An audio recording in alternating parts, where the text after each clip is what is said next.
Hello, hi guys! Magandang hapon sa inyong lahat.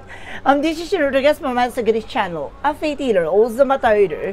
So ngayong hapon na to, tignan natin ang sabihin sa iyo ng ating mga gabay. So this is a monthly gabay for the month of March 2025 for the sign of Taurus. So Taurus, welcome to my channel. Ano kayong messages, advices, and spirit guides ang ating masasaga for today's video? Kanino kayang energy or kaganapan sa buhay ng mga Taurus ang ating mahagilap? So guys, this reading is a journey reading lamang, hindi lahat makaka-resonate. Kunin lamang po ang makaka-relate sa inyo.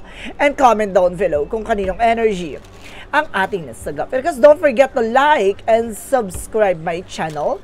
And i-notification bell for more videos update ko. Maraming salamat po sa mga walang sawang pagsuporta sa aking channel, lalo-lalo na ang hindi nag-skip ng ads. Saway pagpalain kayo ng Diyos at may kapal siksik-lig-lig nag-uumapaw na biyayang manong balik sa inyo. So let's see guys, what is the messages sa iyo ng ating mga angel spirit? So let's see and watch this. Ano kaya kaganapan sa buhay ng mga Taurus ang ating mga hagilap? So guys, ito na. Ilantad na natin at bubulabugin natin yung Angel Spirit. Let's give me information po.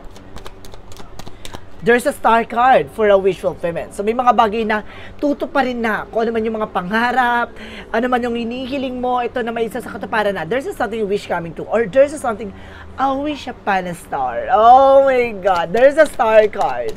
Represent what? There's a purpose-based celebration, no? Unti-unti ka na makakaranas sa mga celebration. Some of you guys, there's something homecoming, family gathering, and because there's something, a higher level commitment. There's something, a wedding, proposal, engagement, ganon. There's an 11-11, represent with the twin flame energy. Let's see additional messages. And there's the moon card for a truth reveal. So, ilalantad talaga. No, lahat ng mga bagay na hindi mo pa nakikita. May mga bagay na ibabahagi na sa'yo. Yung mga bagay na lubos mong dapat maunawaan. No? So, let's see what is additional messages. And there's a Three of Cups for celebration, guys. Talagang there's something and happiness, no? After the star, after the wedding, after the celebration, a homecoming, family gathering, or any event, there's something true. The truth behind the scenes, and of course the truth behind this dark sides, and this is something, the Three of Cups nag-represent with something unhappiness, additional messages. And there's something, that Chariot card, a movement, no? There's something, two joining forces, no? May pagkilos at may paggalaw na talaga dito. Mayroon ng changes. And there's an Ace of Pentacles with a big shot and big money coming in for you. Some of you guys, no, maaaring lumakas na or maaaring lumago na ang yung pagkakakitaan or pagkakaperahan. Ganon.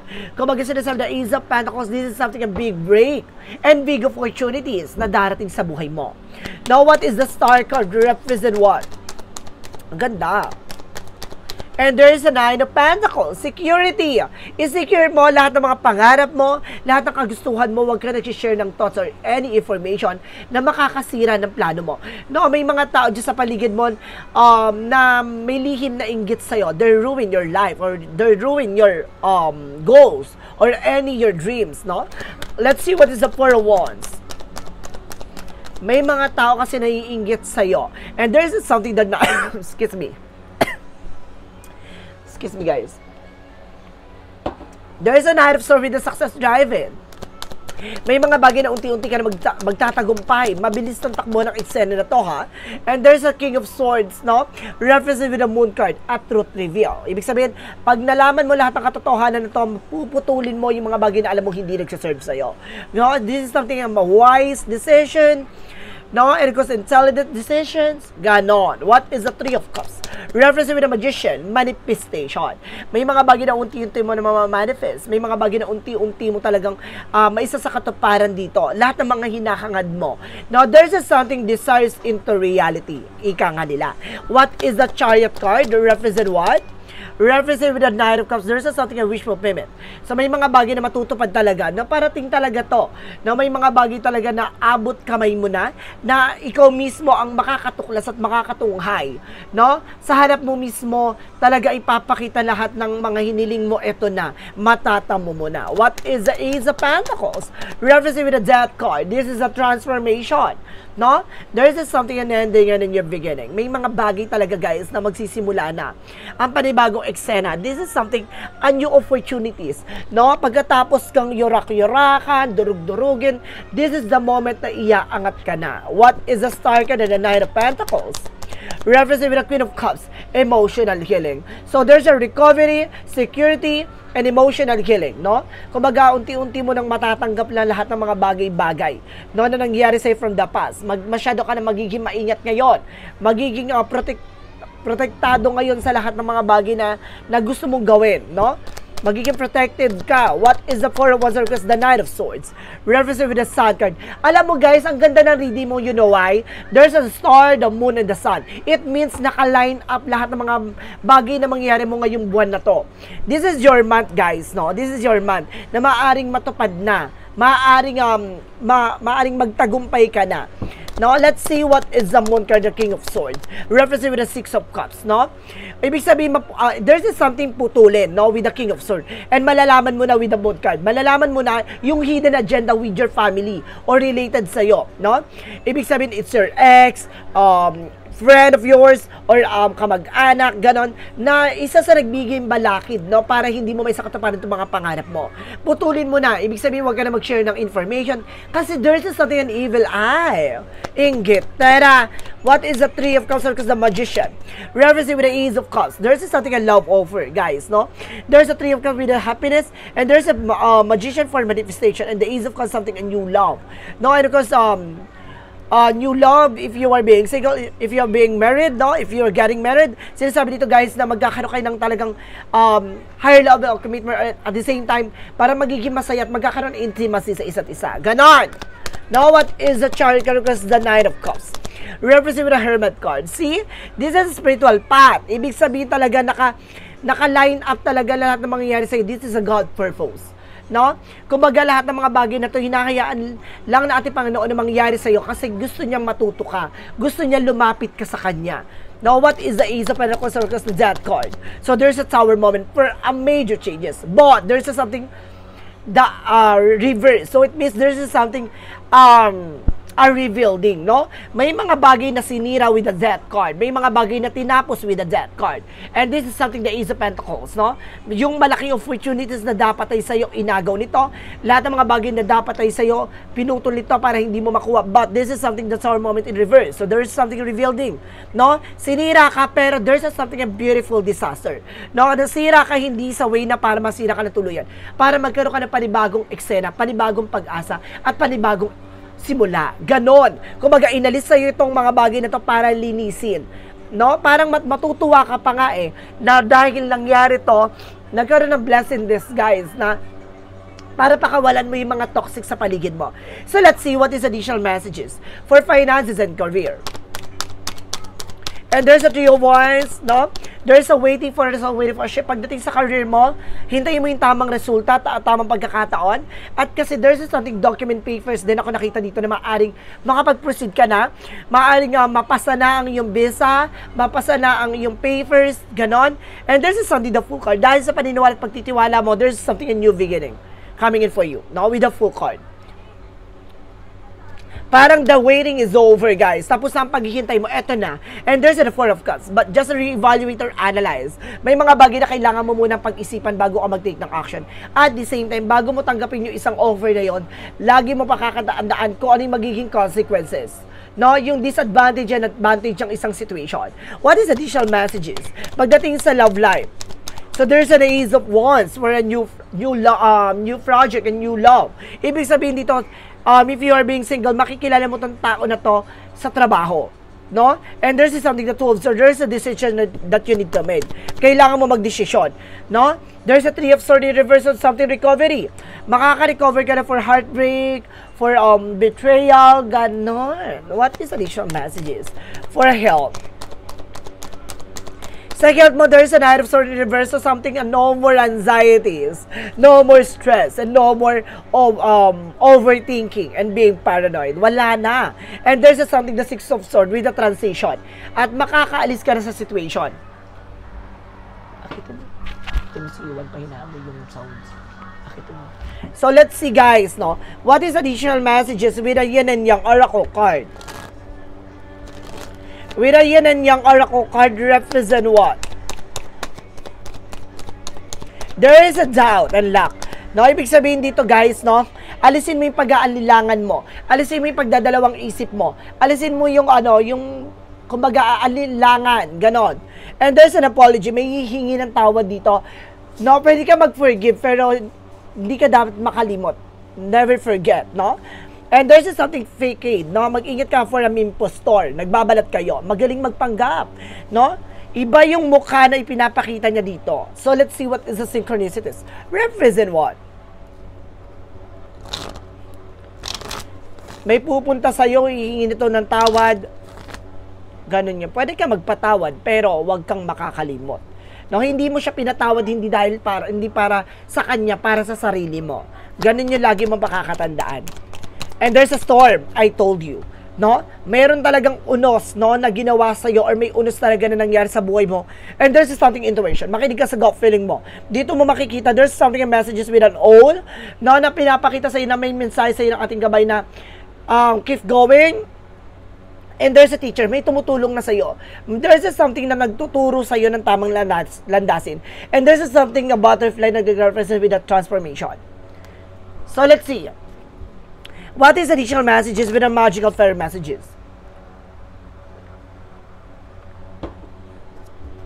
Let's see what is the magical fairy messages. Represent what? Wow! There's a new home! May bagong bahay ka dito. There's a new home coming in for you. And there's a spiritual teacher. I told you, may nagtutulong sa'yo manggagamot, ha? May tumutulong sa'yo manggagamot dito at meron nagbibigay ng kumaga-advice sa'yo with something spiritual teacher. Oh, it's good, guys. This is your life purpose in bold, teaching others about healing and spirituality. May tuturo talaga at nagtutulong sa'yo. What is the romance angels represent what? So, represent what? Represent with heartbreak. Sabi ko na nga, there's some heartbreak is here. And there's something crossroad, directions. Don't need to worry, guys. Hindi, sa buhay, hindi kailangan ng paligsahan or parang paunahan sa eksena, no? Kanya-kanya tayo ng chapter, kanya-kanya tayo ng spotlight. So, hintayin mo yung pagkakataon na ikaw naman ang basahin ng baraha, no? And there's something a party with having fun. Just enjoy, guys, no? Mahalin mo, kung mag-enjoy mo yung nangyayari sa'yo, sa buhay mo. What is additional messages with an angel spirit, guys? Let's see.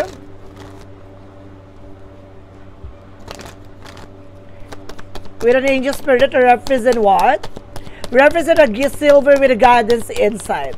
Si maraming pasilip sa yung ating angel spirit. And there's a dolphin with a enjoy your life from the fullest. And there's something a kitchen with creativity, creation, and there's a natural travel. Some of you guys, no, binibigyan ng something intuition dito para mas lumawak ang iyong imahinasyon, ideas, para makapag-create ka ng bagong opportunities, idea. And of course, creativity sa sarili mo. No, diyan ka makakapagbukas ng panibagong opportunities. And of course, a new job, new adventure, ganon. So, let's see what is Archangel Michael messages. And self-respect, guys. Kailangan mo na respetuhin yung sarili mo. And there's a romance angels are helping you. Even sa love life, no, ginagabayan daw ng ating angel spirit ang iyong relasyon. And there's a keep your eyes on your target and intention.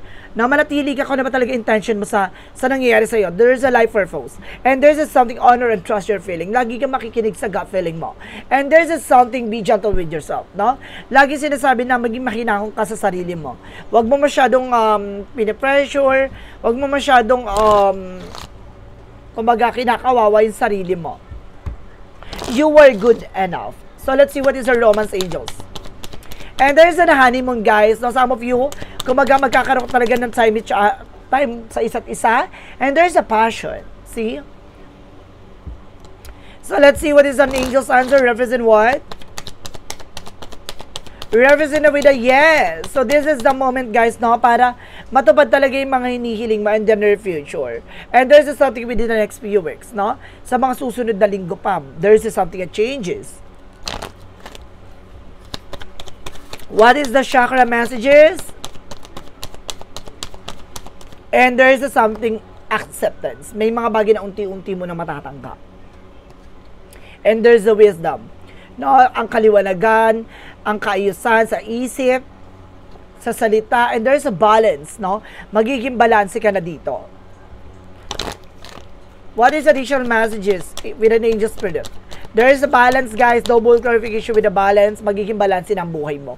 And there's a doubt. Alisin mo lang yung pag-aalinlangan mo, ha? Yung pagdadalawang isip. Kasi hindi mag-work lahat ng mga bagay-bagay sa paligid mo kapag may kumbaga humakad lang sa utak mo.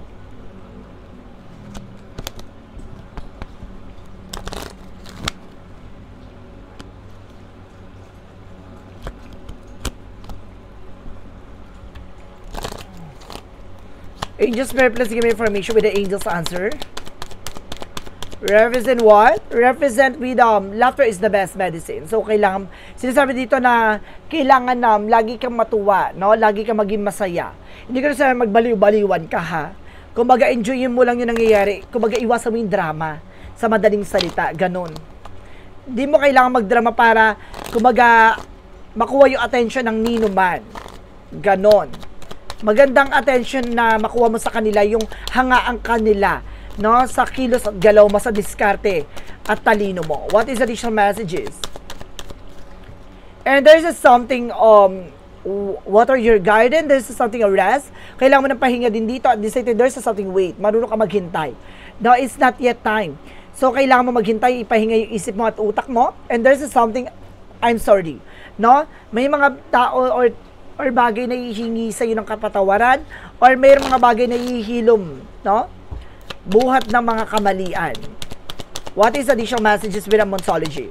Step up of your comfort zone. Kailangan mo na makawala sa comfort zone mo. Now, and there's a belief na impossible, na maniwala ka na mga imposible ay posible. What is the angel spirit messages? Angel spirit messages with a writing, no? Kumbaga sinasabi dito, diba, tulad din sinasabi ko with the Oracle card, may kanya-kanya tayong baraha, may kanya-kanya tayong buhay na tatahakin. Malay mo, this is the spotlight na sinasabi na ikaw naman ang babasahin, nasa sayo na yung opportunity, nasa sayo na yung pagkakataon, no? Baka ikaw naman. And there's the writing, no? Basta pagandahin mo yung kwento mo, pagandahin mo yung eksena mo, no? And there's something Oracle with the answer you need is coming. Talaga lahat ng mga katanungan mo, maaaring nandito na ang kasagutan. Though, let's see what is the energy represent what. And there's a woman holding a heart. So, some of you guys, no, kung ikaw ay babae, may taong mahal na mahal ka. No, if you were a man, may taong mahal na mahal mo. And this is something attachment. See? Sinasabi dito, guys, na mag-ingat ka with the impostor. Na itong taong na to magaling magdrama. And there's a first chakra Archangel Michael. Protection. Protection at pangalagaan mo yung sarili mo. Let's see what is the Jesus loving code said. What is the Jesus loving code said? You are the light of the world. So, si ikaw ay magsisilbing liwanag sa mundong ginagalawan mo. Lalo-lalo na sa paligid mo. Let's see what is the angel's number. Represent what? Angel's number represent with 5554 for clarity. No, unti-unti magliliwanag sa lahat ng mga bagay-bagay. You aren't victim of circumstances, rather you are beneficiary of it. If that were in cases, life would pretty dull. You will set yourself up to success in the long run if you are willing to adapt to the ship. Everything is working out of the best at long last. You are accomplishing what you set out to do. Everything will work out in the perfect in the end. So see, unti-unti magliliwanag na lahat ng mga bagay na nangyayari sa buhay mo. There's just something blessedness, guys, no? Kaya yan din binigay sa buhay mo, kaya yan nangyari sa buhay mo. There's just something, major changes. Malaking pagbabago na mangyayari sa buhay mo na makakatulong at magbibigay sa'yo ng growth and expansion. And this is something for protection. Pangalagaan, protection mo yung sarili mo. No, there's a justice and guidance. Huwag kang mag-alala, may hustisya at may gabay. And get ready for the good things you've been hoping for. You were born for a higher calling. Put your energy into going towards your ambitions. And of course, the universe will align itself to provide you and with the right people, circumstances and resources that to make things happen. So see, hayaan mo nga mangyari yung mga bagay na dapat mangyari. Proteksyonan, pangalagaan mo yung sarili mo. Laban sa mga negatibo, sa mga taong hilahin ka pababa. No? Huwag mong hayaan silang sirain ang iyong buhay at ang iyong kinabukasan. What is the messages of life represent what? And there's a unity, no? Kumbaga, tulong-tulong ang ating mga gabay na tutulungan ka para makawala ka no, sa mga negativities na nangyari sa buhay mo. Today, I bring my attention into the present moment where I become one with the inner light. As I make this conscious connection, I find myself centered in my heart and begin to glow up with my own divinity. Union with the inner light provide me with a wise and stable base from which I can now live every day of my life. So, say, kung mabubuhay ka ng wala kang tinatapakan tao, no? Magiging malinis ang iyong kalooban, magiging malinis ang iyong intensyon sa sarili mo, sa paligid mo. Basta sinasabi lang sa dito, manatili ka sa liwanag, huwag kang pupunta sa kadiliman, huwag kang gagawa ng isang bagay na alam mong babalik sa'yo. So, guys, this is a monthly gabay for the month of March 2025 for the sign of. For the sign of Taurus. So, Taurus, maraming salamat for this wonderful reading. So, once again, this reading sa reading lamang nila at makaka-resonate. Kung hindi lamang po makaka-relate sa inyo. And comment down below kung kaninong energy ang ating nasagap. And of course, don't forget to like and subscribe my channel.